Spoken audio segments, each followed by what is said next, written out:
Сайн байцгаана уу та бүхэнд өнөөдрийн мэндийг хүргэе. Өнөөдөр та бүхэнд цаг хүртгэлийн төхөөрөмжөөсөө хэрхэн мэдээлэл флашаар татаж авах болон цаг хүртгэлийн төхөөрөмжийн дээрээс хэрхэн мэдээлэл бас шүүх вэ гэдэг зааврыг өгнө. За, үүний тулд та эхлээд энэ флаш диск хэрэгтэй. Флаш дискээ төхөөрөмжнийхөө USB оролт руу заалгана. Энэ флаш дискээ бас FAT32 гэсэн өргөтгөлөөр форматлсан байх шаардлагатай шүү. Хэрвээ тийм өргөтгөлөөр форматлаагүй байх юм бол флаш ч орж ирэхгүй байж болно. Бас тийм өргөтгөлөөр форматлах боломжгүй флашнуудыг бол бас таньдгүй байгаа.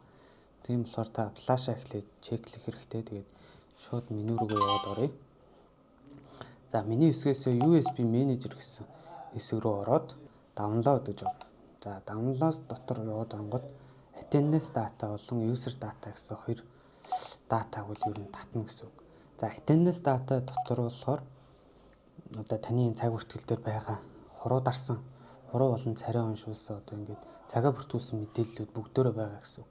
За, тэгээ та яг аль хэсгийг татах гэдэг энэ чинь сонголт вэ гэдэг үг гэсэн.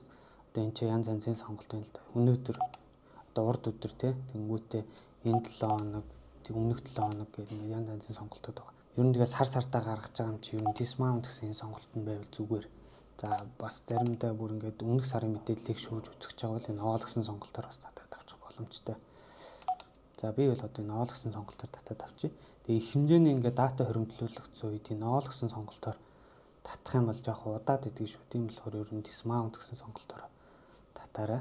За, тэгээд энэ чинь ингээд болчлоо гэд ингээд гарч ичээ шүү. За, тэгээ болцсон бол ESC дараад гарчна. За, тэгээ user data гэсэн. Энэ дээр болохоор нөгөө таны цаг хүртгэлийн төхөөрөмжөн дээр бүртгэсэн байгаа хүмүүсийн нэрс байгаа гэсэн. Одоо та зөндөө олон царай бол хоруугаар нь ингээд таниулсан байгаа тийм. Тэр бүх хүмүүсийн ч одоо нэрс мэдээлэл нь байгаа гэсэн. За, энийг ер нь шинэ хүн одоо нэмэлтээр ингээд энэ төхөөрөмжөн дээр таниулсан тохиолдолд татаарай. Бос тохиолдолд бол ер нь татах шаардлагагүй гэсэн. Тэгвэл энэ attendance data-га татаад авах шаардлагатай. Шинэ хүн нэмж байгаа тохиолдолд user data-га бас хамтан татна гэсэн үг байхгүй. За, ер нь ингээд флаш руугаа ингээд мэдээлэл хуулаад авчихна. Одоо компьютер дээрээ залгаад мэдээлэл боловсруулад гаргаад ирэхэд эцсийн үр дүн харагдана гэсэн. За, одоо төхөөрөмжөндөөсөө хэрхэн цаг хүртгэлээ шүүх вэ? Хүмүүсийн цагийг харах вэ гэвэл attendance search гэсэн хэсэг рүү орно. За, тэгээд attendance record гэдэг хэсэг рүү ороод та тухайн хүнийхээ ID-г мэдж авах хэрэгтэй.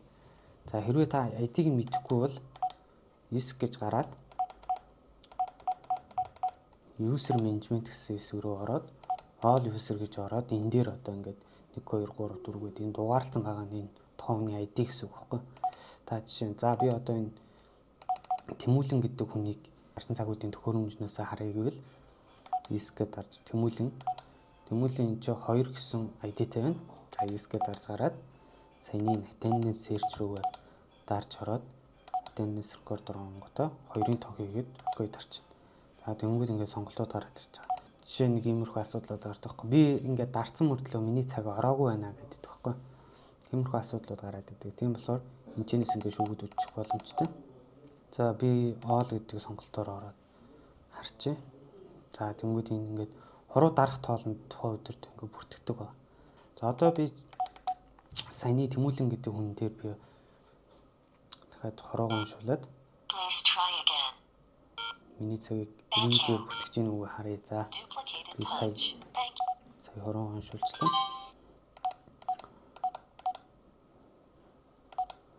Hence гэж ороод 2-ыг дараад төдөө их гарч тэнгүүт 11 цаг 34 минутад дарсан маань шинээр нэмэгдээд ороод ирсэн байна шүү. Ингээд рилээр ингээд бүх цагийг харах боломжтой. Хэрвээ тухайн хүн чинь миний цаг өнөөдөр дарагдаа цаг орж ирээгүй байна гэд ингээд маргалдаад та ийшээ ороод харж боломжтой гэсэн. Гэтэ гарan шүүгээд тухайн бүх уруу дарсан рекордуудыг энэчээс гаргаад ирэх боломжтой гэсэн.